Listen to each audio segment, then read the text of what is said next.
కుంభరాశి వారికి ఈ వారం మిశ్రమ ఫలితాలు గోచరిస్తోంది. జన్మరాశిలో రాహు అంత బలంగా లేదు. ఏ నిర్ణయం తీసుకున్నా తప్పుగానే ఉంటుంది. వెనక్కి వెళ్ళడం, మీరు 10 మంది ఒక నిర్ణయం చెప్పారు కదా దాన్ని పాటించి ముందుకు వెళ్దాం, అది ఇబ్బందికరంగా ఉండొచ్చు. అది ఉద్యోగంలో కావచ్చు, వ్యాపారంలో కావచ్చు. ముఖ్యంగా వ్యాపారంలో అధిక నష్టం సూచిస్తోంది. ₹1కి ₹10 ఖర్చు అయ్యే విధంగా గోచరిస్తోంది. మీరు అన్నీ బాగానే ఉన్నాయి అని అనుకుంటారు, కానీ మిమ్మల్ని నమ్మించి మోసం చేసే వాళ్ళు ఎక్కువగా ఉన్నారు. జాగ్రత్త వహించండి. ఏదైనా సరే మీకు మీరుగానే చూసుకోవాలి. మీ వ్యాపారం కావచ్చు, ఉద్యోగం కావచ్చు, మీకు మీరుగా చూసుకుంటేనే అభివృద్ధి అనేది ఉంటుంది. పక్క వాళ్ళ మీద వదిలేసి వాళ్ళు చూసుకుంటారనే భావంతో కనుక వెళ్ళినట్టయితే మీకు నష్టం వచ్చే అవకాశం గోచరిస్తోంది. అది ఇప్పుడు తక్కువ నష్టం ఉండొచ్చు, కానీ భవిష్యత్తులో భారీ మూల్యాన్ని చెల్లించుకోవాలి. కాబట్టి ఇటువంటి వ్యవహారాల్లో చాలా జాగ్రత్తగా ఉండండి. ఆరోగ్య విషయంలో కూడా చాలా జాగ్రత్తలు తీసుకోవాలి. సప్తమంలో రవికేతువులు ఉన్నారు. ఈ హార్ట్కి సంబంధించిన విషయం, బ్రెయిన్కి సంబంధించింది, అలాగే ఈ అసిడిటీ, గ్యాస్ట్రిక్, లివర్ సంబంధించిన ఇష్యూస్ అనేవి ఉండే అవకాశం గోచరిస్తోంది. అదేవిధంగా స్కిన్కి సంబంధించిన ఇష్యూలు కూడా ఉండే అవకాశం గోచరిస్తోంది. జాగ్రత్త వహించాలి. సంతానం సంబంధించిన వ్యవహారాల్లో కూడా కొన్ని జాగ్రత్తలు తీసుకోవాలి. సంతానం మిమ్మల్ని ఎదిరించి మాట్లాడడం, లేదంటే మిమ్మల్ని పక్కన పెట్టడం, ఇటువంటి ఉండే అవకాశం కూడా గోచరిస్తోంది. జీవిత భాగస్వామితోటి విభేదాలు వచ్చే అవకాశం కూడా లేకపోలేదు. సప్తమంలో రవికేతులు ఉన్నారు. సప్తమాధిపతి అయిన రవి కేతువుతో కలడం, సప్తమ భావాధిపతి సప్తమంలో ఉన్న ఒక అందుకు ఇదైనా సరే కేతువుతో కలిసి ఉండడం అనేది అంత మంచిది కాదు.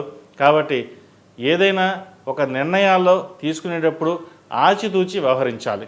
10 మంది సలహాలు తీసుకోండి, కానీ ఆఖరిగా మీరు తీసుకున్న నిర్ణయం ఏదైతే ఉందో అది నిర్వర్తించండి. అంతేగాని ఎవరో చెప్పారు మనం వాళ్ళని ఫాలో అవుదాం అనే విధంగా మటుకు వెళ్ళకండి. అదేవిధంగా విద్యార్థులు కూడా ఏదైనా ఒక నిర్ణయాలు తీసుకునేటప్పుడు కష్టపడి పైకి రావాలి అనే భావంతో వెళ్ళండి. బద్ధకం కూడా ఎక్కువగా ఉంటుంది. ఏళ్ళనాడు శని నడుస్తుంది వీరికి. ఇటు రాశాధిపతి అయిన శని ద్వితీయంలో ఉన్నారు. కుటుంబ స్థానంలో శని. ఇటు విద్యాపరంగా, వాక్పరంగా మీకు అన్ని తెలివితేటలు ఉంటాయి, కానీ కాస్త బద్ధకం అనేది కూడా ఎక్కువగా ఉంటుంది. వాటి విషయంలో జాగ్రత్తలు తీసుకోండి. 4 ఏళ్ళు కష్టపడితే 40 ఏళ్ళు సుఖపడతాం, లేదా 4 ఏళ్ళు సుఖపడితే 40 ఏళ్ళు కష్టపడతాం. ముఖ్యంగా విద్యార్థులకు ఏది కావాలో మీరే నిర్ణయించుకోండి. కష్టే ఫలి అన్నారు పెద్దలు. కష్టాన్ని తగిన ప్రతిఫలం వచ్చే అవకాశం ఉన్నా కూడా మన అజాగ్రత్త వల్ల కూడా పోయే అవకాశం కూడా లేకపోలేదు. వాటి విషయంలో జాగ్రత్తలు తీసుకోండి. ఈ రాశిలో జన్మించిన స్త్రీలకు వృత్తి ఉద్యోగాల పరంగా, వ్యాపార పరంగా అంత అనుకూలంగా లేదు.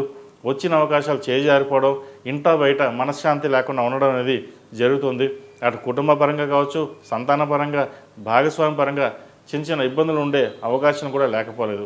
డబ్బు అయితే వస్తుంది, కానీ సుఖం అనేది వీళ్ళకి ఉండదు. మనశ్శాంతి అనేది లేకుండా ఉంటుంది.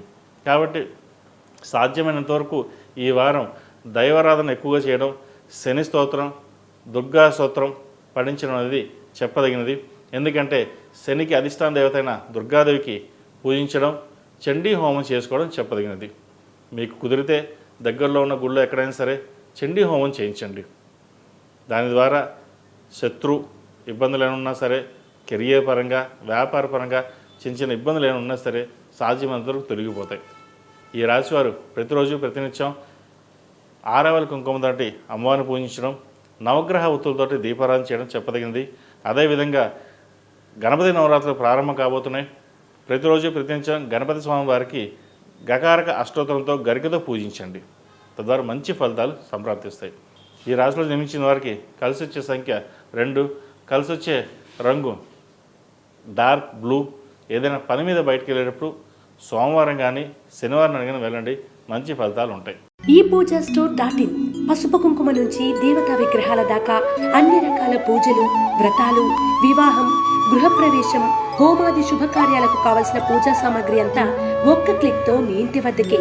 నేడే ఆర్డర్ చేయండి మీ ePoojaStore.in లో. One stop for all puja needs.